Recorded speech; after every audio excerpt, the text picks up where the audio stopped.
সাহাবায়ে কেরাম মসজিদে বসে ফজরের পরে কথা বলতেছেন। রাসূল ঘর থেকে বের হলেন, সাহাবায়ে কেরামকে জিজ্ঞাসা করেন কি কথা বলো? সাহাবায়ে কেরাম বলছেন, এ রাসূলুল্লাহ, আমরা দাজ্জালের ফিতনা নিয়ে কথা বলি। রাসূল বললেন, তোমাদের কি আমি দাজ্জালের ফিতনার চাইতেও আরো ভয়ঙ্কর অপরাধের কথা বলতে পারি? সাহাবায়ে কেরাম বলছেন, ইয়া রাসূলুল্লাহ, দাজ্জালের ফিতনার চাইতেও বড় অপরাধ আছে? রাসূল বলেন, আছে। সাহাবায়ে কেরাম বলছেন, ইয়া রাসূলুল্লাহ, জানতে চাই। রাসূল বললেন, আশ-শিরকুল খাফি, গোপন শিরিক।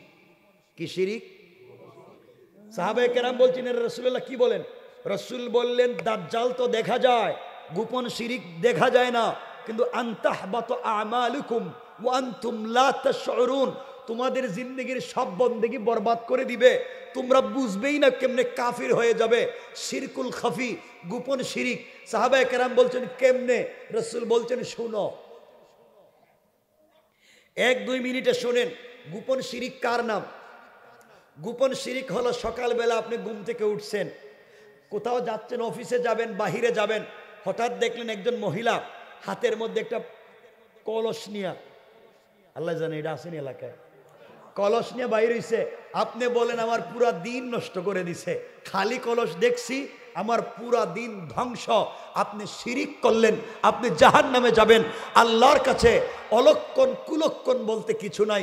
রব দিয়েছেন সকালবেলা লক্ষণ ভালো দিয়া, আপনি কেন বলছেন কুলক্ষণ? আপনি কেন খারাপ বলছেন? আপনি শিরিক করেছেন, আপনি জাহান্নামে যাবেন। কথা বুঝতে পারলেন? আপনি দোকানদার, সকালের দোকান খুলছেন, ফজরের পরেই দোকান খুলছেন, আপনার পয়লা কাস্টমার একজন গেছে, গিয়ে বলছে, ভাই আমার বাচ্চাটা স্কুলে যাবে, আমাকে 1 হালি ডিম দেন। ডিম হাতে নিছে, পকেটে হাত দিয়ে দেখে পয়সা নাই, বলছে, ভাই আমি ঘর থেকে পয়সা আইনা দিতেছি, একটু পরে পয়সা দিতেছি। আপনি বলেন, করলেন কি? আমার দোকানের পয়লা কাস্টমার বাকি, তাইলে তো পুরা দিনই শেষ। কথা বলেন না কেন? এগুলা বলেনি হারাম, শিরিক। যারা এই কথা বলবে, দোকানের পয়লা কাস্টমারই বাকি ছিল, পুরা দিন আমার খারাপ যাবে, আল্লাহর দেওয়া দিনকে এরা অলক্ষণ মনে করেছে, আল্লাহর দেওয়া দিনকে যারা খারাপ মনে করেছে, এরা শিরিক করেছে, এরা জাহান্নামে যাবে। খবরদার এই কাজ করবেন না। আমার ওয়াজ বুঝতেছেন নি আপনারা? আপনার মেয়ের বিয়ে হচ্ছে না, আপনার ছেলে বিদেশ যাইতে পারতেছে না, আপনি গণকের কাছে হাত দেখাইয়া বললেন যে, দেখো তো আমার হাতে গয়না ঘটনা কি কিছু হয় না কেন? আপনি যে হাত দেখাইলেন, আপনি শিরিক করলেন, আপনি জাহান্নামে যাবেন। সুতরাং আল্লাহ আমাদেরকে শিরিক থেকে বাঁচাক। জোরে বলেন আমিন। লম্বা হয়ে যাচ্ছে জন্য সংক্ষেপ। আপনি বললেন, দোকানদারি না করলে আমার খাইবো কেমনে, চলবো কেমনে? আমার ছেলে যদি এই মাসে বিদেশ থেকে টাকা না পাঠায়, আমার কি হইব? এই কি হইব? আপনি শিরিক করলেন। কারণ আপনার জন্মের 550 বছর আগেও আল্লাহ তাআলা তোমার রিজিকের ফয়সালা করেছে। আপনি কেমনে বললেন আপনার ছেলে না দিলে চলতে পারবেন না? কেমনে বললেন দোকানে ব্যবসা না হলে চলতে পারবেন না? আপনি শিরিক করেছেন। সুতরাং আল্লাহর গোলামের 2 নম্বর গুণ, গালি দেওয়া যাবে। কেউ যদি গালি দেয়, আমরা বিনিময়ে শান্তির দোয়া করব। রব বলেছেন, খাতাবাহুমুল জাহিলুন ক্বালু সালামা, শান্তির দোয়া করব, তাকে সালাম দিব ইনশাআল্লাহ। বলেন না ইনশাআল্লাহ? সালাম দেননি, মিথ্যা কথা বললেন না। তাহলে একটু টেস্ট করে দেখি, একটু কষ্ট হচ্ছে না তো? কেউ উঠবেন না কিন্তু? উঠলে ঝামেলা আছে, আমি বলে দিন এক কথা, কিন্তু না আবার উঠবেন না, এটা আমি বুঝতেছি। যাই হোক, বলে দিই একটা কথা। ওই যে বলেন আপনারা সালাম দিয়ে টেস্ট করে দেখি। অহংকার যে শুধু আপনাদের ভিতরে তা না, আমরা যারা হুজুর, আমাদের ভিতরে অহংকারের গাঁটটি ঢুকে গেছে। শুধু দোষ আপনাদের না বাবা, দোষ আমাদেরও। রাগ কইরেন না, 2 হাত জোর করে বলছি। দেখবেন এলাকার যদি কেউ বড় হুজুর হয়, এলাকার বড় হুজুর, কি হুজুর? এলাকার সব না, মাঝে মাঝে দেখবেন এলাকার বড় হুজুর, তিনি আর রাস্তাঘাটে সাধারণ পাবলিকরে সালাম দেন না। ঠিক কিনা? আমি সালাম দিব কে রে? আমি তো বড় হুজুর, আমারে সালাম দেও। বড় হুজুররা সালাম দিলে ঠিক মতো জবাবও দেয় না। ঠিক আছে, বড় হুজুরের দিকে যাইতেছে, আপনি চিন্তা করলেন, ওয়াজে শুনছি বড় বড় হুজুরদের সঙ্গে মুসাফাহা করলে সগীরা গুনাহ মাফ হয়। হুজুর যখন এদিকে যাইতেছে, আপনি বলেন, হুজুর একটু মুসাফাহা। না না, আমার ঠান্ডা লাগতেছে, হাত দিতে চায় না। কিন্তু মুসাফার সময় যদি বড় হুজুরের হাতে এই যে একটু একটু কি হাদিয়া, হাদিয়া একটু কি, এই যে হাদিয়া, বড় হুজুরের দিকে যাইতেছে, আপনি হুজুর একটু একটু হাদিয়া, একটু মুসাফা করতাম, একটু হাদিয়া, থ্যাংক ইউ, ভেরি গুড, আবার আইসো আরো দিও। তোমার কপালে ঠাডা পড়ুক নি, তুমি এখন কও আবার আইসো আরো দিও, আর তুমি এতক্ষণ কইছিলা। খারাপ লাগতেছে আমার কোথায়? সবাইকে ভালো হওয়া লাগবে। যাজ্ঞা আপনারাও চিন্তা করতেছেন, দাওয়াত দিছিল গাড়ারি, এদের সব দিক কয়া ফেলাইতেছে। এই যে এরে দৌড়িয়ে, আমি বেটা অসুস্থ মানুষ, বাহিরে ছিলাম, আসছি মাত্র 2 দিন হইল, এরপরও চলে আসছি। আশা করছি আপনাদেরকে কষ্ট দিচ্ছি না আমি, আর কষ্ট পাইলে মাফ করে দিন। আমি আমাকে কথা বলতে দেন, আমি একটা ধারাবাহিক আলোচনায় তো যাই, সামনে আরো সামনে যাই। আমার বন্ধুগণ, কথাগুলো দিল দিয়ে শোনেন। তাহলে বলতেছিলাম টেস্ট করব, সালাম দেননি। আল্লাহ বলেছেন তোমরা মানুষকে সালাম দিও। কি দিও? কি দিও? আর রাসূল মদিনায় যাওয়ার পরে হযরত আব্দুল্লাহ বিন সালাম বলেন, তিনি খেজুর গাছের উপরে ছিলেন। রাসূল মদিনায় গিয়া প্রথম যে কথা বলছেন মুখ দিয়া, প্রথম শব্দ ইয়া আইয়ুহান নাস আফশুস সালাম। রাসূলের প্রথম শব্দ মদিনায় আফশুস সালাম ওয়া আতইমুত তুআম ওয়াসিলুল আরহাম সাল্লু ফিল লাইল ওয়ান নাস নিয়াম ফাদাখালাল জান্নাতা বিসালাম। মহা লম্বা, ওদিকে তো যাইতামই না, শুধু বলছি রাসূলের প্রথম কথা হচ্ছে সালাম। আমি দেখি আপনারা কেমন। আমি এতক্ষণ বলছি কোরআন থেকে, এখন একটু 1 মিনিটের জন্য হাদিসে যাইতে চাই, অসুবিধা নাই তো? আমাদের কলিজার টুকরা মা আম্মা জান আয়েশা সিদ্দিকা রাদিয়াল্লাহু তাআলা আনহা, তিনি বলেন আমি যখন দেখতাম রাসূলে পাক ঘরে আসতেছেন, আম্মা জান আয়েশা বলেন আমি যখন দেখতাম রাসূল ঘরে আসতেছেন, তখন আমি ঘরের দরজার চিপায় দাঁড়িয়ে থাকতাম, পর্দার আড়ালে দাঁড়িয়ে থাকতাম, রাসূল যেন আমাকে দেখতে না পান। তিনি ঘরের দরজায় এসে আমাকে আয়েশা বলে ডাক দিবেন, আর আমি দরজা খুলে দিয়া ঝাপটি মেরে রাসূলকে জড়িয়ে ধরে তার কপালে চুম্বন দিয়া আমি সর্বপ্রথম তাকে সালাম দিব। কিন্তু আম্মা জান আয়েশা বলছেন, ওয়াল্লাহে, আল্লাহর জাত ও সিফাতের কসম, আমি পুরা জিন্দেগি চেষ্টা করছি রাসূলে পাককে আগে সালাম দেওয়ার, কিন্তু পারলাম না, বরং রাসূল ঘরে আসার অনেক দূরে থাকতে আমাকে সালাম দিতে। তো আসতে বলেন, জোরে বলেন না সুবহানাল্লাহ। রাসূল আগে আয়েশাকে সালাম দিতেন। এখানে 3-4টা শিক্ষা আছে, 1 মিনিটে বইলা দিই, শুনেন আপনারা। কি? রাসূল আয়েশাকে সালাম দিয়েছেন, এর অর্থ হলো বড় সালাম দিয়েছেন ছোটকে। রাসূল বড়, আয়েশা ছোট। রাসূল সালাম দিয়েছেন আয়েশাকে, অর্থ হলো বড় সালাম দিয়েছেন ছোটকে। শিক্ষা হলো আপনি বড় লোক, আপনি পয়সাওয়ালা, আপনি ক্ষমতাওয়ালা, আপনি বড় হুজুর, আপনি বড় খতিব, আপনি বড় বয়সে, আপনি বড় বংশওয়ালা, আপনি যাকে পাবেন সুইপার, মেথর, রিক্সাওয়ালা, বেনওয়ালা, সে যদি মুসলমান হয় আপনি তাকে সালাম দিবেন। আপনি বড় আল্লামা, আপনি যদি রিক্সাওয়ালাকে সালাম দিতে আপনার কলিজায় লাগে 100% আপনি অহংকারী। ঠিক কিনা জোরে বলেন? কেন এই কাজ করলেন না? কেন আপনি সালাম দেন না রিক্সাওয়ালা? রে মুসলিম না? আপনি সালাম দিবেন। 2 নাম্বার, রাসূল সালাম দিয়েছেন আয়েশাকে, এর অর্থ হলো রাসূল বাহির থেকে ঘরে এসে সালাম দিয়েছেন। শিক্ষা হলো বাহির থেকে ঘরে আসলে যিনি আসবেন তিনি সালাম দিতে হয়। কেউ ঘরে না থাকলে রাসূল বলেছেন আহলাল বাইত, ঘরে তোমরা সালাম দাও, মানুষ না থাকলে তো ফেরেশতা আছে, সালাম দাও। শিক্ষা হলো বাহির থেকে যিনি ঘরে যাবেন তিনি সালাম দিবেন। শিক্ষা হলো ছাত্ররা আগে থেকেই ক্লাসে বসা থাকে, উস্তাদ বাহির থেকে ক্লাসে আসেন। আমি যেমন বাহির থেকে এখানে আসছি, আপনারা আগে থেকেই বসা ছিলেন। সুন্নত হলো আমি সালাম দিতাম। আপনারা যখন টিচার, ছাত্ররা ক্লাসে বসা থাকে, নিয়ম হলো উস্তাদ ছাত্রকে সালাম দিবেন। ছাত্ররা ক্লাসে বসা, উস্তাদ বাহির থেকে যান, টিচার বাহির থেকে যান, তিনি আগে সালাম দিবেন। কিন্তু আমাদের দেশে উল্টা, ছাত্ররা যদি হুজুরের সালাম না দেয় তাহলে ফিডায়। কথা কন না কেরে? হে কাম করেন কেরে? বড় নাকি আপনার সানটা কি? কষ্ট পাইতেছেন আমার কথাবার্তায়? পাইলে কি আমি আমো নাকি? আর শুনেন না আমার বন্ধুগান, আরেকটা শিক্ষা, রাসূল সালাম দিয়েছেন আয়েশাকে, এর অর্থ হলো স্বামী সালাম দিয়েছেন স্ত্রীকে। রাসূল স্বামী, আয়েশা স্ত্রী, রাসূল আগে সালাম দিয়েছেন, অর্থ হলো স্বামী সালাম দিয়েছেন স্ত্রীকে। শিক্ষা হলো আপনিও বাহির থেকে ঘরে গেলে আপনি সালাম দিবেন স্ত্রীরে। ঠিক কি আমি জানি না বাবা? ঠিক তো আমি জানি না কইতেছি। ইনশাল্লাহ কোয়া লাগবে, বলেন ইনশাল্লাহ, বলেন ঠিক কইয়া পার পাওয়া যাবে। আমার কথা কি আপনারা বুঝতেছেন? আমি চাচ্ছিলাম আপনাদেরকে এভাবে বুঝাবার জন্য। আমার কথা কি বুঝতেছেন? আচ্ছা, রাসূল সালাম দিয়েছেন আয়েশাকে, তাহলে আপনি সালাম দিবেন স্ত্রীরে। এখন আপনারা সত্য কথা বলেন ইমানে, আপনারা বউরে সালাম দেননি। চাচা আপনি কি একজন বিয়া করছো? এতগুলা মানুষকে বিয়া করে নাই? সবাই তো কোয়া লাগবো সালাম দেননি। মিথ্যা কথা কই না, মিথ্যা কথা বলা যাবে না। মাঝে মাঝে সালাম দেন না কেন হেডে কোন? সালাম দেন না কেন হেডে কোন? হ্যাঁ, শরম করে। আর এখানে কে কইছে শরম করে? শরম করে কি? বউরে সালাম দিতে শরম করে, লজ্জা লাগে। আর বউরে ফিডাইবার সময় লজ্জা কই যায়?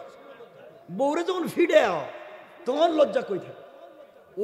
ওই দিন আমার একজন বলল, বউরে ফিডাইতে মানে বউরে ফিডাইতে ফিডাইতে মারতে মারতে বউরে কইতেছে তুই আমারে আব্বা ক। চিন্তা করছি, বউ মায়ের খাইতে খাইতে পায়ে ধরে বলতেছে তুই আমার বাপ, এবার আমার সাইডে দে। হ্যাঁ, বন্ধু বান্ধবের কাছে গিয়ে বলতেছে তোমরা আমার চিনুনি আমি কেডা? আমি বউরে বাপ ডাকে সাইডে দিছি। শয়তান আল্লাহরে জিগে, আল্লাহ তুমি আমার শয়তান বানাইছিলা কেরে? আমি তো হেই কামটাও করি না। হে তো বউরে বাপ ডাকাই দিছে, আমি তো হেই কামটাও করি না। তাহলে আমারে শয়তান বানাইছো কেরে? হে তো আমারে দাদা হয়ে গেছে। কথা বলেন না কেন? বউরে পিড়াইতে লজ্জা হয় না, আর সালাম দিতে লজ্জা। অভ্যাস নাই কেন? আগে না টাটকা মুসলিম, এখন তো খুঁজে পাইতেছি না আমি একজনের।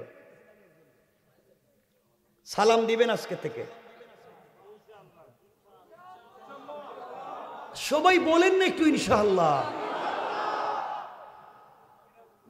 এই যে জোয়ানেরা হাসতেছে, হেরা করতে আমরা তো বিয়া করি নাই। তোমরা বিয়া করো নাই তো কি হয়েছে? তোমরা জানাই পাইবা তারা সালাম দিবা। সালাম দিবেন তো বাবা।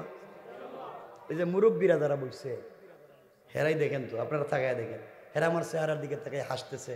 হেরা চিন্তা করতেছে রে বাবা 70 বছর গেছে বউরে সালাম দিলাম না, আজকে যদি সালাম দেই তাইলে বউ কইব বুইড়া কোন কাম ঘটাইছে, আর আমার এই সালাম দিয়ে ভাব ধরতেছে। যাই কোক, আপনি সালাম দিবেন, হিড়ি আমার কইয়া দেন ইনশাআল্লাহ। বলেন না, বলেন ইনশাআল্লাহ। দেখেন আমি কিন্তু বহুত লাইন জানি, আপনারা যদি সালাম না দেন, আমার সময় আছে এখনো, আমি ওয়াজরে এই জায়গায় পাল্টাইয়া দিই। এমন ওয়াজ শুরু করব, ওই যে বউরে দিয়া করে রান্না করান, ঘর মুছান, বাথরুম পরিষ্কার করেন, বাচ্চা কাচ্চা দেখেন, বউ গড়ের সব কাজকর্ম করে, হেই ওয়াজ করে দিব যে সব কাজ আপনি করা লাগবে। মানে আপনারা কন আমি হেডে করে দিতে। এমন কি বাচ্চা থাকলে বাচ্চারে দুধও আপনি খাওয়াইতে হইব। কোত্থেকে আপনি এনে খাওয়াইবেন আপনি জানেন। এখন আপনি কোন হেডে কয়া দিব? আল্লাহর হস্তে সালামটা দিবেন, বলেন ইনশাআল্লাহ। ইনশাআল্লাহ আজকেই ওয়াজ থেকে বাসায় গিয়া ঘরের দরজায় দাঁড়াইয়া বলবেন, বউ আসসালামু আলাইকুম ওয়া রাহমাতুল্লাহ। বউ কইব ও মা বুড়ের আজকে কোন বুতে ধরলো? আপনি বলবেন কোন বুতে ধরে না, এই মাত্র হুজুর ওয়াজ করে দিছে আর আমি সুন্নত আদায় করে দিছি। ইনশাআল্লাহ সবাই বলেন ইনশাআল্লাহ।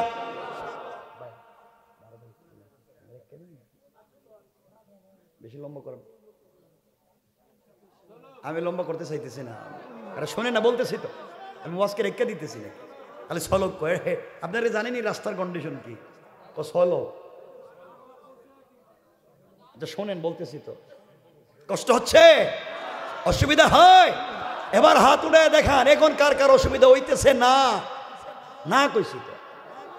লিল্লাহে তাকবীর, নারে তাকবীর। এখন তো না কইছে হেডে বুঝে না, সব সময়কার উল্টা কম নাকি? আপনাদের সচেতনতার দিকে আশা করছি। এজন্য এটা রাসূল পাকও কথা বলতেন, মাঝে মাঝে হাসাইতেন। এই জন্য মস্কারানা মানে রাখবেন। রাসূল সাল্লাল্লাহু আলাইহি ওয়াসাল্লাম যে অনেক চিত্ত বিনোদন করতেন, এগুলা বললে তো বহুত লম্বা ওয়াজ। চিত্ত বিনোদন ইসলামে কেমন ছিল, রাসূল কেমনে সাহাবায়ে কেরামদেরকে নিয়ে হাসতেন, এমনকি নিজের মেয়ের জামাইরে নিয়ে মজা লাগাই দিতেন, মেয়ের জামাইরে নিয়ে ঢং লাগাই দিতেন। এগুলো ভিন্ন আলোচনা, জায়গায় দিকে যাইতাম না, আজকে সামনের দিকে যাই। কথা হচ্ছে সমাজ নোংরা। এই নোংরা সমাজের উচিত ছিল ইমাম সাহেব, যিনি শুধুই মসজিদের না, আপনারা আবার রাগ করেন, আমি ইমাম সাহেব তো দেখা করছিলেন মনে হয় আমার সাথে, শুধু ইমাম সাহেব না, সব ইমাম সাহেবরা আজকাল কেমন হয়ে গেছে, অনেক খতিব সাহেবরা দুহাত জোর করে বলছে রাগ করেন না, তারা জুম্মার মিম্বরে সত্য কথা কন না, সব ওয়াজ করেন না। কারণ হুজুর সব ওয়াজ করলে হুজুরের চাকরি থাকতো না। কথা বলেন না কেন? বাবা আপনার চাকরি থাক আর যাক, এই চেয়ারে বসলে আপনাকে সত্য বলা লাগবে। কারণ মনে রাখবেন, মসজিদের মিম্বর এটা আপনার নয়, এটা রাসূল পাকের চেয়ার, সিদ্দিক আকবরের চেয়ার, ওমরে ফারুকের চেয়ার, ওসমানে জিন্নুরাইনের চেয়ার, আলী কাররামাল্লাহু ওয়াজহার চেয়ার। তারাই চেয়ারে বসে সত্য বলেছেন, জীবন দিয়েছেন, যৌবন দিয়েছেন। আপনিও চেয়ারে বসলে সত্য বলাই লাগবে, ঠিক কিনা বলেন? হুজুর কয় না কেন? হুজুরের চাকরি থাকতো না। শোনেন, চাকরি থাক আর যাক, আপনি বলতে পারেন না সত্য কথা, আপনি চাকরি ছেড়ে দেন, যে বলতে পারবে তারে দেন, আপনি অন্য কাজ করুন, ঠিক আছে তো? আপনি বলতে পারবেন না, এই মিল দিয়ে চলবার দরকার নেই। ইমাম সাহেব চিন্তা করছে, আল্লাহ যা করে জাগা। মসজিদে সুদের বিরুদ্ধে ওয়াজ শুরু করছে, জুম্মার নামাজে সুদের বিরুদ্ধে, নাহমাদুহু ওয়া নুসাল্লি আলা, সুদের বিরুদ্ধে ওয়াজ। 2-4 মিনিট ওয়াজ কইরা বাম দিকে তাকায় দেখে মসজিদের সভাপতি সুদ খাইতে খাইতে ফেট একটা বম্বাস্টিক। ইমাম সাহেব বাদ দিয়ে দিছে, আল্লাহ যা করছে বাস হয়েছে, এই ওয়াজ করলে তো চাকরি দেখতেছি এখনই নাই, বাদ দিয়ে দিছে। ওয়াজ শুরু করছে ঘুষের ওয়াজ, যারা ঘুষ খায় এদেরকে একবার গরম ওয়াজ। 2-4 মিনিট ওয়াজ করে বাম দিকে তাকায় দেখে সেক্রেটারি ঘুষ খাইতে খাইতে এই রাস্তার থেকে সিএনজি ড্রাইভারের কাছ থেকে সিগারেটের অর্ধেকও খাইছে। কথা কন না কেন? ইমাম সাহেব চিন্তা করছে, চাকরি তো নাই, করলাম কি? এটা বাদ। এখন যারা জায়গা জমি দখল করে পাবলিকের পয়সা পাতি মাইরে খায়, এদের বিরুদ্ধে একটা ওয়াজ করে দিছে ওয়াজ। সামনে থেকে কেশিয়ার বসে রয়েছে, সাবেক মেম্বার সব না, খাইতে খাইতে মসজিদ মাদ্রাসার কেশের টাকা, গুরুস্থানের পয়সা, মরা মানুষের লাশের পয়সা, কাফনের পয়সা মাইরে খাইতে খাইতে নিজের বউরে বিধবা বানাইয়া এই বাতা উঠাইয়াও খাইছে। কথা বলেন না কেন? ইমাম সাহেব দেখছে কাম তো বাজাই দিছে, ওয়াজ করলাম কি? সব বাদ দিয়া গেছে গা এলাকার গুরুস্থানে, মরা মানুষের ওয়াজ শুরু করে দিয়েছে। মরা মানুষ গুরুস্থানে কেমন আছে, জিন্দার ওয়াজ বাতিল করে মাটির তলের ওয়াজ শুরু করছে। সভাপতি কয় মাশাআল্লাহ, মাশাআল্লাহ হুজুর, এই ওয়াজেরই তো দরকার। সেক্রেটারি কইতেছে জাযাকাল্লাহ, এই ওয়াজই তো মারহাবা। সেক্রেটারি ক্যাশিয়ার কইতেছে আলহামদুলিল্লাহ হুজুর, এই ওয়াজই করেন, আগামী মাসে 1000 বেতন বাড়াইয়া দিলাম, হেডেই সালাম। হুজুরকে জাগা বেতন তো 1000 বাড়ছে, ওয়াজ হেডেই চলুক। এই তো চালাইতেস, এই তো চালাইতেস। কথা বলেন না কেন?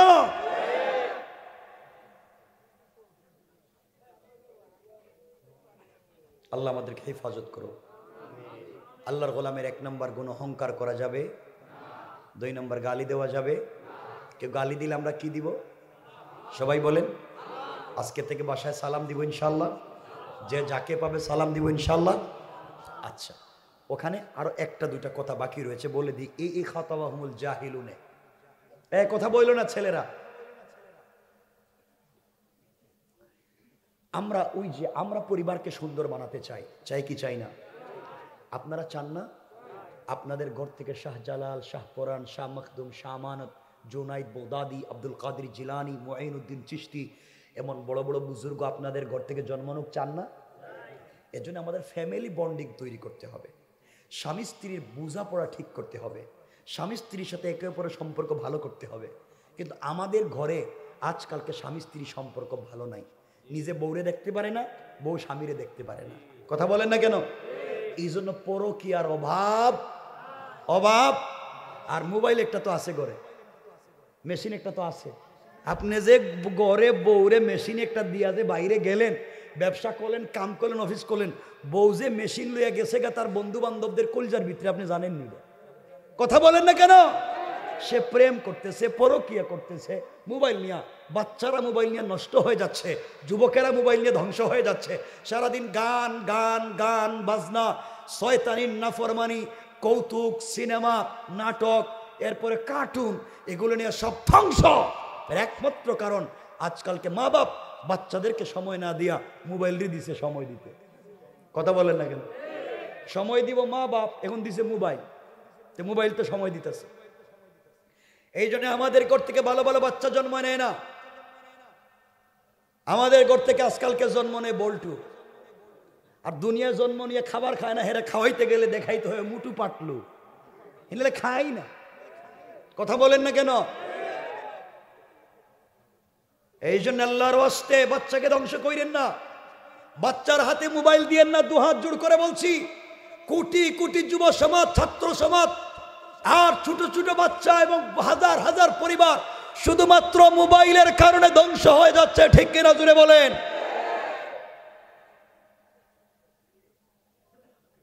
আল্লাহ আমাদেরকে হেফাজত করুক, বলেন আমিন। পরিবারকে সুন্দর করতে চাই কি চাই না? স্বামী স্ত্রীর সম্পর্ক ভালো করবো তো ইনশাআল্লাহ। তাহলে শুনেন হাদিসের বাকি অংশ, কষ্ট হচ্ছে না তো?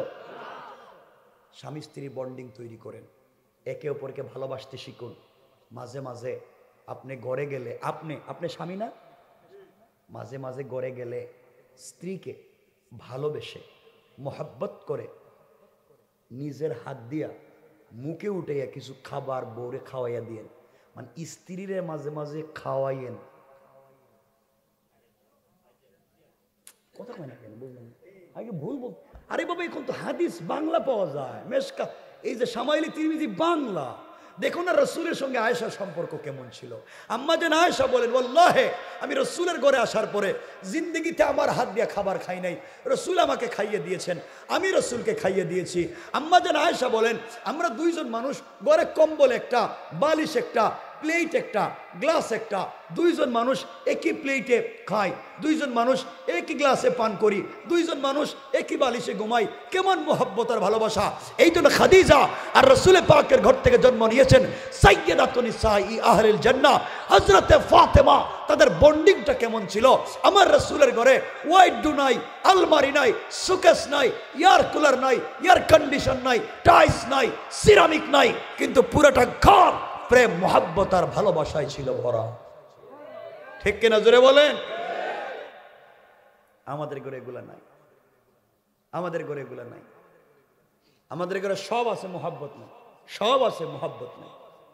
সব আছে, শপিস করে রাখছে, মোহাব্বত নাই। স্বামী স্ত্রী একই বিছানায় ঘুমায়, বউ পশ্চিম দিকে মুখ দিয়া, স্বামী পূর্ব দিকে মুখ দিয়া, আর মধ্যখানে ব্যারিকেড দিয়ে, কুল বালিশ দিয়া। কথা কন না কেন? এটা কেমন ভালোবাসা রে বাবা! এই জন্য আল্লাহর ওয়াস্তে আমাকে বলেন, বাবা রসুলও সারা জিন্দগি আয়সারে খাওয়াইয়া দিছেন, আপনিও ঘরে গেলে মাঝে মাঝে স্ত্রীরে খাওয়াবেন। এক দুইজন কয় না কেড়ে, বুঝলাম কইছি স্ত্রীরে খাওয়া, মুরব্বীরা কইতেছে 70 বছর হয়ে গেছে, এখন খাওয়াইবার বয়স নেই। রসুল তো এই বয়সী খাদিজারে খাওয়াইছে, আয়সারে খাওয়াইছে। খাওয়াবেন তো ইনশাল্লাহ? বলেন না ইনশাল্লাহ? জোয়ানেরা কও না কেন ইনশাল্লাহ? স্ত্রীরে খাওয়াবো তো মুখে উঠাইয়া। আমার তো মনে হইতেছে, কোন এলাকা এটা, এই যে সিড্ডা, আমার তো মনে হইতেছে সিড্ডা এলাকার যুবকেরা ভালোবেসে মোহব্বত করে নিজের স্ত্রীরে মুখে উঠাইয়া খাওয়াইতে পারবে না। এরা ভালোবেসে আদর করে মোহব্বত করে মুখে উঠাইয়া খাওয়াইতে পারবে ওই পাশের বাড়ির ভাবিরে। ঠিক কিনা? এটা ঠিক কইছে কেডা রে? এটা ঠিক কইছে কেডা? এতক্ষণ ভালো কথা কইছি, ঠিক কয় না। কোন ভাবিরে খাওয়াইব? কই ঠিক। তোমাদেরকে বউ পিড়ায় না কেরে? বিয়ে করছো একটারে, খাওয়াইবা আর একটারে, ঘটনা নাকি? এটা তো খারাপের খারাপ দেখতেছি। হ্যাঁ, উল্টা বুঝে। এতক্ষণ ওয়াশ করতে করতে 12টা বানাইলাম। স্ত্রীরে খাওয়াবো তো ইনশাল্লাহ, ভালোবাসা তৈরি করবো তো ইনশাল্লাহ। আল্লাহ কবুল করে, বলেন আমিন। আরো বহুত কথা, লম্বা হয়ে যাচ্ছে, দিকে যাচ্ছি না। আরে বাবা, লম্বা করার তো দরকার নেই, খালি বলেন করলে তো কাজ হইতো। শোনেন শোনেন, কথা বললেন না। আল্লাহর গোলামের 3 নম্বর গুণ সংক্ষেপ করে দিলাম, 2 নম্বরের 60টা কথা বাকি আছে।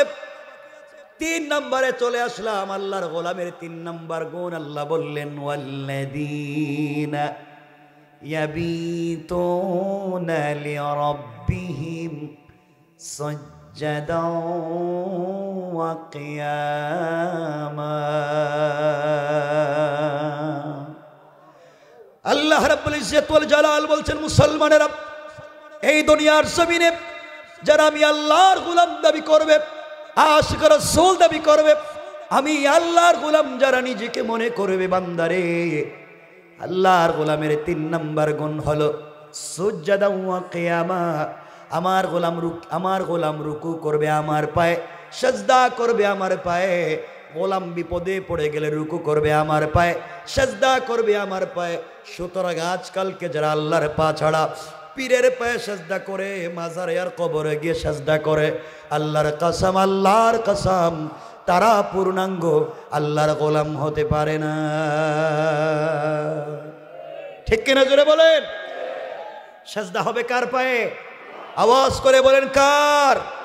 আরো জোরে বলেন কার? এই পৃথিবীর কোন মখলুকের, কোন সৃষ্টির পায়ে কদমে সিজদা করা যাবে? রব বলেছেন, ইন্নাহু মান ইউশরিক বিল্লাহ ফাকাদ হারামাল্লাহু আলাইহিল জান্নাহ ওয়া মাওয়াহুন নার ওয়া মা লিয-যালিমিন মিন আনসার। যারা শিরিক করে তাদের জন্য জান্নাত হারাম, জাহান্নাম ওয়াজিব, কিয়ামতের দিন কোনো সাহায্যকারী থাকবে না। এই জন্য শিরিক করা যাবে। আমরা করিনি, না না, আমরা তো করি না, আমরা করি না বাবা। দুহাত সব গুনাহ যাই করেন, এমনকি জিনার গুনাহও রব মাফ করে দিবেন কোনো কথা ছাড়া। জিনার গুনাহ, পৃথিবীর সব গুনাহ রব মাফ করে দিতে পারেন কোনো কথা ছাড়া, শিরিক মাফ করবেন না। এখন শিরিক কেন বললাম? কষ্ট হচ্ছে না তো? রাসূল সাল্লাল্লাহু আলাইহি ওয়াসাল্লাম ঘরে বসা, সাহাবায়ে কেরাম মসজিদে বসে ফজরের পরে কথা বলতেছেন। রাসূল ঘর থেকে বের হলেন, সাহাবায়ে কেরামকে জিজ্ঞাসা করেন, কি কথা বলো? সাহাবায়ে কেরাম বলছেন, এ রাসূলুল্লাহ, আমরা দাজ্জালের ফিতনা নিয়ে কথা বলি। রাসূল বললেন, তোমাদের কি আমি দাজ্জালের ফিতনার চাইতেও আরো ভয়ঙ্কর অপরাধের কথা বলতে পারি? সাহাবায়ে কেরাম বলছেন, ইয়া রাসূলুল্লাহ, দাজ্জালের ফিতনার চাইতেও বড় অপরাধ আছে? রাসূল বলেন, আছে। সাহাবায়ে কেরাম বলছেন, ইয়া রাসূলুল্লাহ, জানতে চাই। রাসূল বললেন, আশ-শিরকুল খাফি, গোপন শিরিক। কি শিরিক? সাহাবায়ে কেরাম বলছেন, ইয়া রাসূলুল্লাহ, কি বলেন? রাসূল বললেন, দাজ্জাল তো দেখা যায়, গোপন শিরিক দেখা যায় না। কিন্তু আনতাহবাতু আমালুকুম ওয়া আনতুম লা তাশউরুন, তোমাদের জিন্দেগির সব বন্দেগি বরবাদ করে দিবে, তোমরা বুঝবেই না কেমনে কাফির হয়ে যাবে। শিরকুল খাফি, গোপন শিরিক। সাহাবায়ে কেরাম বলছেন, কেমনে? রাসূল বলছেন, শুনো, 1-2 মিনিটে শুনেন। গোপন শিরিক কার নাম? গোপন শিরিক হলো সকালবেলা আপনি ঘুম থেকে উঠছেন, কোথাও যাচ্ছেন, অফিসে যাবেন, বাহিরে যাবেন, হঠাৎ দেখলেন একজন মহিলা হাতের মধ্যে একটা কলস নিয়ে, আল্লাহ জানে এটা আসেনি এলাকায়, কলস নিয়ে বাইরে হইছে। আপনি বলেন, আমার পুরা দিন নষ্ট করে দিছে, খালি কলস দেখছি, আমার পুরা দিন ধ্বংস। আপনি শিরিক করলেন, আপনি জাহান্নামে যাবেন। আল্লাহর কাছে অলক্ষণ কুলক্ষণ বলতে কিছু নাই। রব দিয়েছেন সকালবেলা লক্ষণ ভালো দিয়া, আপনি কেন বলছেন কুলক্ষণ? আপনি কেন খারাপ বলছেন? আপনি শিরিক করেছেন, আপনি জাহান্নামে যাবেন। কথা বুঝতে পারলেন? আপনি দোকানদার, সকালের দোকান খুলছেন, ফজরের পরেই দোকান খুলছেন, আপনার পয়লা কাস্টমার একজন গেছে, গিয়ে বলছে, ভাই আমার বাচ্চাটা স্কুলে যাবে, আমাকে 1 হালি ডিম দেন। ডিম হাতে নিছে, পকেটে হাত দিয়ে দেখে পয়সা নাই, বলছে, ভাই আমি ঘর থেকে পয়সা আইনা দিতেছি, একটু পরে পয়সা দিতেছি। আপনি বলেন, করলেন কি? আমার দোকানের পয়লা কাস্টমার বাকি, তাইলে তো পুরা দিনই শেষ। কথা বলেন না কেন? এগুলা বলেনি? হারাম, শিরিক, যারা এই কথা বলবে দোকানের পয়লা কাস্টমারই বাকি ছিল, পুরা দিন আমার খারাপ যাবে, আল্লাহর দেওয়া দিনকে এরা অলক্ষণ মনে করেছে, আল্লাহর দেওয়া দিনকে যারা খারাপ মনে করেছে এরা শিরিক করেছে, এরা জাহান্নামে যাবে, খবরদার এই কাজ করবেন না। আমার ওয়াজ বুঝতেছেন নি আপনারা? আপনার মেয়ের বিয়ে হচ্ছে না, আপনার ছেলে বিদেশ যাইতে পারতেছে না, আপনি গণকের কাছে হাত দেখাইয়া বললেন যে দেখো তো আমার হাতে গয়না গয়না ঘটনা কি কিছু হয় না কেন, আপনি যে হাত দেখাইলেন আপনি শিরিক করলেন, আপনি জাহান্নামে যাবেন। সুতরাং আল্লাহ আমাদেরকে শিরিক থেকে বাঁচাক। জোরে বলেন আমিন।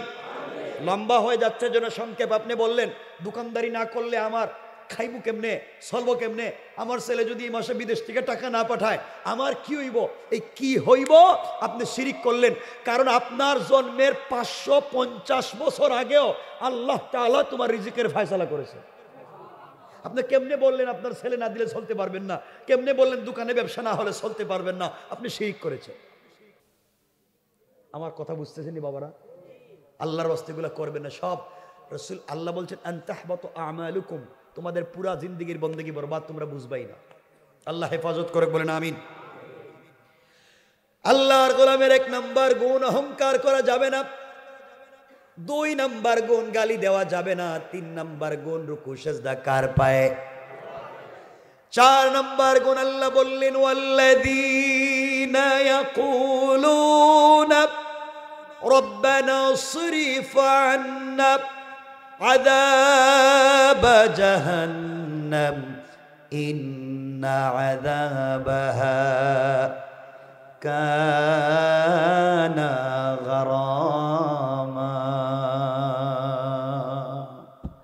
আল্লাহ রাব্বুল ইজ্জত ওয়াল জালাল বলছেন মুসলমানেরা, এই দুনিয়ার জমিনে যারা আমি আল্লাহর গোলাম দাবি করবে, আশিক রাসূল দাবি করবে, আমি আল্লাহর গোলাম যারা নিজেকে মনে করবে, বান্দারে আল্লাহর গোলামের 4 নাম্বার গুণ হলো সাকারাত শুরু হয়ে যাওয়ার আগে, গারগারা শুরু হয়ে যাওয়ার আগে, কবরে চলে যাওয়ার আগে, মালাকুল মউত আজরাইল পৌঁছে যাওয়ার আগে, আমার যে গোলাম পুরা জিন্দেগির অপরাধের জন্য 100 বছরের যদি হায়াত পায়, 99 বছরে 11 মাস 29 দিন নাফরমানি করবার পরেও হায়াতে জিন্দেগির বাকি আছে মাত্র 1 দিন অথবা 1 ঘন্টা, এর ভিতরেও যদি বান্দা তওবা করে সিজদায় পড়ে, আল্লাহ বলেন বান্দা তওবা করতে দেরি হবে, গোলামকে মাফ করে দিতে আল্লাহ তাআলার 1 মুহূর্ত দেরি হবে না। পড়েন সুবহানাল্লাহ। মাফ করে দিবেন কে? এটা আমার আলোচ্য আয়াত, মাত্র আইলাম, যেটা আমি তেলাওয়াত করলাম এই মাত্র আইলাম, ওয়াল্লাযীনা ইয়াকুলুনা রব্বানা ইসরিফ আন্না আযাব জাহান্নাম ইন্না আযাবাহা কানা গারামা। অপরাধ যাই করো, রব বলেছেন বান্দা তো আমার, বান্দা তো গুনাহ করছে আমার কাছে, চাইলেই আমি তাকে মাফ করে দেব। সুবহানাল্লাহ বলেন না? মুসলমানেরা মনে রাখবেন, দিল দিয়া শুনেন, কয়েক মিনিটের কথা। এই পৃথিবীর কোনো মানুষকে আপনি 100% সন্তুষ্ট করতে পারবেন না। পুরা জিন্দেগি মাথার গাম পায়ে ফেলে পরিবারের জন্য যদি কষ্ট করেন, খুশি করতে পারবেন না। পুরা জিন্দেগি পরিবার পরিবার করলেন, সন্তান সন্তান করলেন, মা বাপ ভাই বোন স্ত্রী পুত্র বললেন, কিন্তু দিন শেষে এরা আপনাকে একদিন ফেলে দিবে।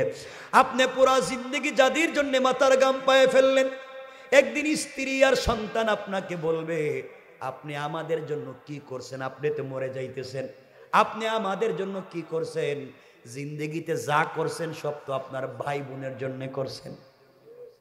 কথা বলেন। ভাই বোন বলবে তুমি আমাদের জন্য 50 বছর বিদেশে থেকে আর ঢাকা শহরে চাকরি করে আপনি আমাদের জন্য কি করলেন, আপনি তো ভাই বোনের জন্য কিছু করেন নাই, যা করছেন আপনি আপনার সন্তান আর স্ত্রীর জন্য। কথা বলেন। কেউ আপনাকে দেখবে না, ভাই বোন বলবে আপনি ওদের জন্য করছেন, ওরা বলবে ওদের জন্য, আপনি কারো নাই। এই পৃথিবীতে কারো মন রক্ষা করতে পারবেন না।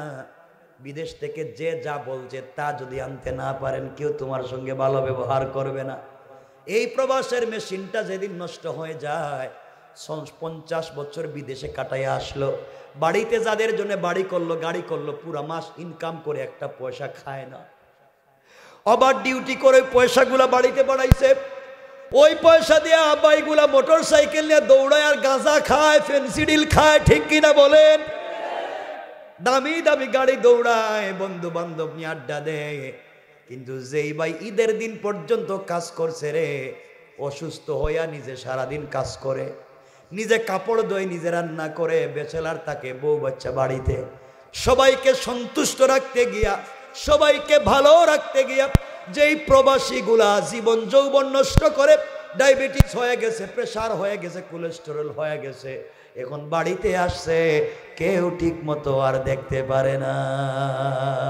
ঠিক কিনা বলেন? ও ভাই, প্রবাসীদের দুঃখ বুঝো। প্রবাসীরা কত কষ্ট করে তোমাদের জন্য, আমাদের জন্য। কেমনে তাদেরকে ভুলে যাও? রাত দিন কষ্ট করে, এদেরকে কষ্ট দিও না, এরা বড় কষ্ট পায়। পরিবারের সবাইকে তুমি পাইতেছো, এলাকার সবাইরে দেখতেছ, আর তোমার ভাই তোমার বাবা কত কষ্ট করে, খবর নিলা না। এই জন্য আল্লাহর ওয়াস্তে এদেরকে কষ্ট দিও না।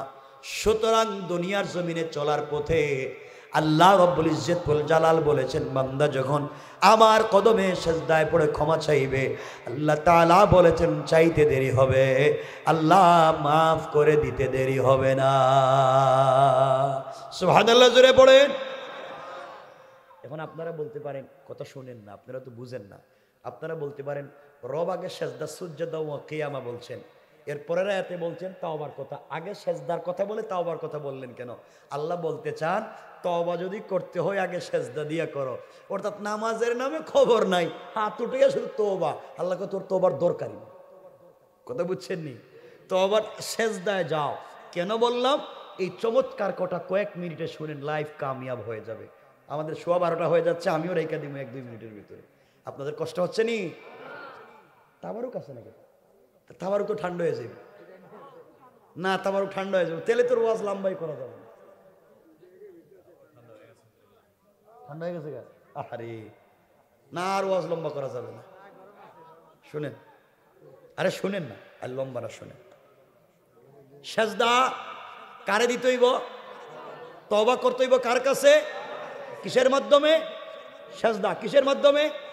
দেখেন সংক্ষেপ, আমার মুসলমান বন্ধুগণ গভীর মনোযোগ। আল্লাহ তাআলা এই পৃথিবীতে জিবরিল আমিনকে যখন সৃষ্টি করলেন, জিবরাইলকে, সৃষ্টির মধ্যে শুধুমাত্র জিবরাইল ছাড়া আর কেউ নাই। জিবরিল আমিন আল্লাহকে ডাক দিয়ে বলছেন, আল্লাহ তাআলা এই পৃথিবীতে কোনোদিন তোমাকে অসন্তুষ্ট করতে চাই না। আমি চাই গোটা জিন্দেগিতে যতদিন থাকব সব সময় যেন আপনি আমার উপরে সন্তুষ্ট থাকেন। আপনি কষ্ট পান, আপনি নারাজ হয়ে যান, এমন কোনো কাজ আমি করতে চাই না। বলেন না আল্লাহ, কি করলে আপনাকে খুশি করা যায়? আল্লাহ রাব্বুল ইজ্জতুল জালাল বলছেন, জিবরাইল রে, এই পৃথিবীতে কোনো জিনিস দিয়ে আমাকে সন্তুষ্ট করা যাবে না। আরশ, কুরসি, লৌহ কলম, জান্নাত, জাহান্নাম, জিন্নাত, ইনসান, ফেরেশতা, যা তৈরি করেছি, যা তৈরি করলাম না, সব যদি একত্রিত করে আমার কদমে দিয়া দাও, এরপরেও আমি আল্লাহকে সন্তুষ্ট করা যাবে না। এবার জিবরিল আমিন বলছেন, আল্লাহ তাআলা কোনোভাবেই যদি সন্তুষ্ট করা যায় না, কি করলে সন্তুষ্ট করা যাবে আমি জানতে চাই। আল্লাহ বললেন, জিবরাইল রে, আমাকে সন্তুষ্ট করা যাবে আরশ, কুরসি, লৌহ কলম, জান্নাত, জাহান্নাম, জিন্নাত, ইনসান, ফেরেশতা, যা আসমানে আছে, যা জমিনে আছে, যা দুইটার মধ্যখানে আছে, যা আসমানের উপরে আছে, যা জমিনের নিচে আছে, কোনো জিনিস দিয়ে খুশি করা যাবে না। আমি সন্তুষ্ট হয়ে যাই যখন বান্দা গুনাহ করার পরেও আমার কদমে সেজদায় পড়ে যায়। ওই একটা সেজদার মাধ্যমে আমি আল্লাহ বান্দার উপরে খুশি হয়ে যায়। এবার জিবরিল আমিন মুস্কি হেসে বলছেন, আল্লাহ তাআলা তাই যদি সত্য হয়, সেজদা দিলেই যদি আপনি খুশি হয়ে যান, আয় আল্লাহ তাআলা, আজকে আমি এমন একটা কাজ করব, আমার মনে হয় আমার আগেও কেউ করতে পারে নাই, আমার পরেও কেউ করতে পারবে না। এই বলে জিবরিল আমিন আল্লাহর কদমে সেজদায় পড়ে গেলেন। একদিন 2 দিন সেজদা করেছেন তাই না, একদিন না 2 দিন না 1 মাস না 2 মাস না 1 বছর না 2 বছর না 100 বছর না 200 বছর না 1000 না 2000 না, জিবরিল আমিন একাধারে আল্লাহর কদমে সেজদা করলেন একাধারে 30,000 বছর। কোন কোন বর্ণনায় পাওয়া যায় জিবরিল আমিন আল্লাহর কদমে সেজদা করেছেন একাধারে 30 লক্ষ বছর। দীর্ঘ সেজদা করবার পরে জিবরিল আমিন মাথা উঠালেন। আল্লাহ বললেন জিবরাইল এবার বলো কি চাও? জিবরিল আমিন বলছেন আল্লাহ তাআলা কিছুই তো চাই না, বলো না খুশি হইলেন কিনা। আল্লাহ বলছেন জিবরাইল শোনো, 30 লক্ষ বছর সেজদা করেছো, আমি সন্তুষ্ট কিনা জানতে চাইছো। জিবরাইল প্রশ্নের জবাব জানবার আগে আমার আরশে আজিমের স্ট্রাকচার ডিজাইনের দিকে একটাবার তাকাও, আরশে আজিমের গেটের দিকে একটাবার তাকাও। জিবরিল আমিন আল্লাহ তাআলার আরশে আজিমের দিকে লক্ষ্য করলেন, তাকাইয়া দেখেন ওখানে লেখা আছে লা ইলাহা ইল্লাল্লাহু মুহাম্মাদুর রাসূলুল্লাহ। জিবরিল আমিন বলছেন আল্লাহ তাআলা 30 লক্ষ বছর সিজদা করেছি, আপনি সন্তুষ্ট হলেন কিনা জানতে চাইলাম। কিনা আপনি আমাকে স্ট্রাকচার দেখাইয়া দিলেন, ওখানে কালিমা লেখা, আমি প্রশ্নের জবাব জানতে চাই। আল্লাহ বললেন জিবরাইল রে, তোমার প্রশ্নের জবাব ওই কালিমার ভিতরে আছে। জিবরাইল বলছেন আল্লাহ তাআলা আমাকে বুঝাইয়া দেন। আল্লাহ বলছেন জিবরাইল শোনো, এই যে কালিমা সরকারে কায়নাত দো জাহানের সরদার নবী রহমত জনাবে মুহাম্মদ রাসূলুল্লাহ সাল্লাল্লাহু আলাইহি ওয়াসাল্লাম আমার হাবিবুল্লাহ, আমি আল্লাহ এই কালিমা আমার বন্ধুকে হাদিয়া দিতে চাই। শোনো জিবরাইল, আমার বন্ধুর উম্মতেরা, আখিরি জামানার উম্মতেরা দুনিয়ার জমিনে যাওয়ার পরে তারা অন্যায় অপরাধ করবার পরেও কমপক্ষে 5 ওয়াক্ত সালাত পড়বে। আখিরি জামানার 5 ওয়াক্ত সালাত ফরজ পড়বে। 5 ওয়াক্ত সালাতে কমপক্ষে 17 রাকাত সালাত ফরজ পড়বে। কত রাকাত? ফজরের নামাজ 2 রাকাত, আসরের নামাজ 4 রাকাত, কত হলো? মাগরিবের নামাজ রেখে দিচ্ছি, এখানেই থাক, এখানে রেখে দিই, আর লম্বা করার দরকার নেই, আমি তো সমাপ্ত করতেছি। আর শোনেন, বলেন কর্তৃপক্ষ বলতেছে রাইখা দেন, মনে হচ্ছে আমি কাজ করতে আইছি। আমার তো যত কম বলা যায়, 20 মিনিট বললে আরো খুশি আমি, যত কম তো বাসি।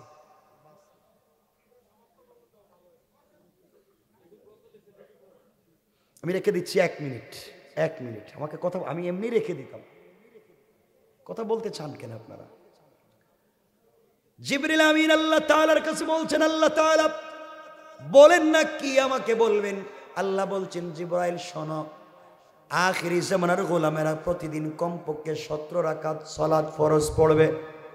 ফজরের নামাজ 2 রাকাত, জোহরের নামাজ 4 রাকাত, কত হলো? আসরের নামাজ 4 রাকাত, কত হলো? মাগরিবের নামাজ 3 রাকাত, কত হলো? ইশার নামাজ 4 রাকাত, কত হলো? আল্লাহ বললেন জিবরাইল রে, আখিরি জামানার গোলামেরা কমপক্ষে প্রতিদিন 17 রাকাত সালাত ফরজ পড়বে। প্রত্যেকটা রাকাতে কমপক্ষে 2টা করে সেজদা দিবে। প্রত্যেকটা সেজদায় কমপক্ষে 3 বার করে পড়বে সুবহানা রাব্বিয়াল আলা। আখিরি জামানার গোলামেরা তওবা করে সেজদায় গিয়ে যখন একবার পড়বে সুবহানা রাব্বিয়াল আলা, জিবরাইল তুমি 30 লক্ষ বৎসর সেজদায় পড়ে যে শান মান আর মর্যাদার মালিক হতে পারলা না, আখিরি জামানার গোলামেরা সেজদায় গিয়ে একবার যখন পড়বে সুবহানা রাব্বিয়াল আলা, একবার যখন পড়বে ওই একবারের সুবহানাল্লাহর মর্যাদা শান মান তোমার 30 লক্ষ বৎসরের মর্যাদার চাইতে আমি আল্লাহর কাছে বাড়ি হয়ে যা। এই জন্যে আল্লাহ বলে দিয়েছেন আমার তেলাওয়াতকৃত আলোচ্য আয়াতে, ওয়াল্লাযীনা ইয়াকুলুনা রব্বানা সরিফ আন্না আযাব জাহান্নাম ইন্না আযাবাহা কানা গারামা। আল্লাহ বলেছেন বান্দারে তওবা করো, সাকারাতের আগে সিজদায় গিয়ে তওবা করো।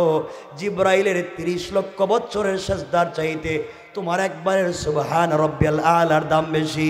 এই জন্য যেই গোলাম সিজদায় পড়ে যায় সাথে সাথে আল্লাহ তাআলা বান্দার পুরা জিন্দেগীর অপরাধগুলোকে ক্ষমা করে দেয়।